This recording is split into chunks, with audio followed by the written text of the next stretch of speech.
In an interview with CNN, Russia's Prime Minister Vladimir Putin has said the Georgian South Ossetian conflict may have been staged to secure a victory for one of the presidential candidates in the US. He says preliminary reports show that US citizens may have been present in the combat zone. We have serious reasons to believe that American citizens were right at the heart of the military action. This would have implications for American domestic policy.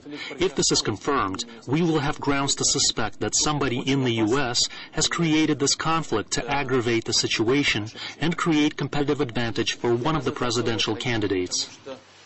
What's happening is a tragedy.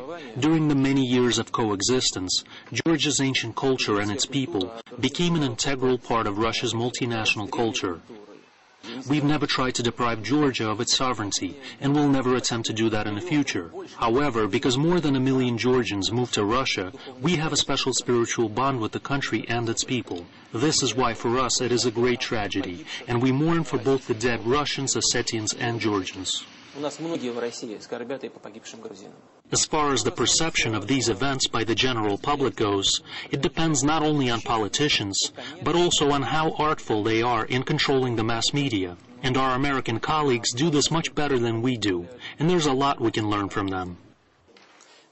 We didn't attack anyone. We were attacked, and therefore we need guarantees that we won't be attacked again, and that our citizens won't be killed. They are trying to present us as aggressors. Here I have a chronology of events that took place between the 7th and the 10th of August.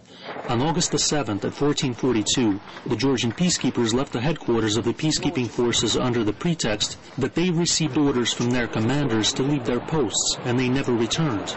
1 hour later, heavy artillery shelling began. At 22:35, a massive bombardment of Tsinvali started. At 22:50, the transfer of Georgian ground troops started to the combat area. At the same time, Georgian field hospitals were set up. And at 23:30, the Brigadier General commanding the Georgian peacekeeping forces announced that Georgia declared a war against South Ossetia. They announced this publicly, looking straight into the TV cameras. And at that point, we tried to contact the Georgian leadership, but everyone refused to talk to us. At 12:45 on the 8th of August, the Georgian commander repeated his statement. So who attacked whom? We have no intention of attacking anyone or of fighting a war with anyone. For 8 years while I was president, I often heard one and the same question. What place does Russia think it should occupy in the world? We are a peace-loving state and want to cooperate with all our neighbors and other states. But if someone thinks they can just come in and kill us and that our place is in the cemetery, these people should think of the consequences of such policies.